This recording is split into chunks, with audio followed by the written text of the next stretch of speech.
Assalamualaikum warahmatullahi wabarakatuh. Nabi dan Rasul diutus untuk menyampaikan risalah tauhid kepada para umat pengikutnya. Tentu saja dalam menyampaikan dakwahnya, mereka mengalami lika-liku yang itu dapat menjadi pelajaran dan contoh bagi manusia. Dan semua kisah-kisah Rasul-Rasul kami ceritakan semua kepadamu Muhammad, agar dengan kisah itu kami teguhkan hatimu dan di dalamnya telah diberikan kepadamu segala kebenaran, nasihat dan peringatan bagi orang yang beriman. Quran Surat Hud ayat 120.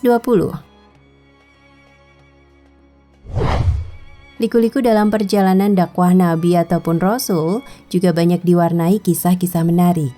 Salah satunya adalah Nabi yang diganti namanya karena seekor anjing. Lalu bagaimana kisahnya? Penasaran siapakah Nabi ini? Simak ulasannya berikut ini. Selama ini terdapat Nabi yang hanya dikenal nama samaranya, namun ternyata tidak ada yang mengetahui nama aslinya. Nama ini tidak familiar karena Allah memberikan nama lain. Hal itu lantaran Nabi ini pernah ditegur karena mengatakan perkataan menjelekkan seekor anjing. Sebelum Nabi Muhammad SAW telah hadir Nabi yang berusia kurang lebih 900 tahun. Jarak Nabi ini dengan Nabi Adam tidaklah terlalu jauh. Dalam Al-Quran menyebut namanya puluhan kali, namun nama yang disebutkan dalam Al-Quran adalah nama samaran. Iya, Nabi tersebut adalah Nabi Nuh. Nabi Nuh bernama asli Abdul Ghaffar. Dalam Badai Al-Zuhur fi Waqai Al-Zuhur karya Muhammad bin Hamad ibnu Iyas Al-Misri, diabadikan perkataan imam yang berkata bahwa Abdul Ghaffar atau Yashkur pernah berjumpa dengan seekor anjing di atas kapal. Namun tak lama Abdul Ghaffar mengatakan bahwa anjing ini sangat buruk. Anjing ini kemudian tak tinggal diam dan berkata, "Hai Abdul Ghaffar, yang kamu cela ukiran atau zat yang mengukir. Apabila celaan itu untuk ukirannya, sungguh seandainya aku bisa memilih, aku tidak ingin menjadi anjing. Dan apabila celaan itu untuk zat yang mengukir, maka sama sekali celaan itu tidak patut untuknya. Karena dialah zat yang melakukan apapun yang dikehendaki."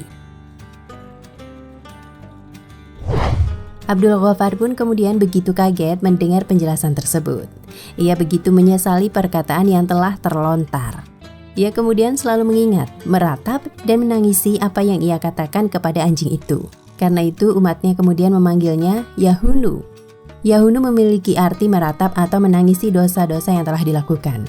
Karena seringnya menangis, ia pun diabadikan namanya dengan sebutan Nuh atau meratap. Hingga saat ini, Nabi Abdul Ghaffar kemudian familiar dengan Nabi Nuh alaihi salam. Dia terus berdakwah selama 1000 tahun, kurang 50 tahun. Nabi mengajaknya kepada tauhid pada siang dan malam, baik secara rahasia maupun terbuka. Hal ini juga diabadikan dalam Al-Quran Surat Nuh. Lalu sesungguhnya aku menyeru mereka dengan cara terang-terangan. Kemudian aku menyeru mereka secara terbuka dan dengan diam-diam. Quran Surat Nuh ayat 8 hingga 9. Akan tetapi hanya sedikit yang mengikuti seruan Nabi Nuh, hingga akhirnya dia menyerukan azab bagi orang-orang yang tidak percaya. Wallahu a'lam bishawab. Nah, pemirsa Ensiklopedia Al-Fatih, sampai di sini perjumpaan kita kali ini. Semoga menginspirasi.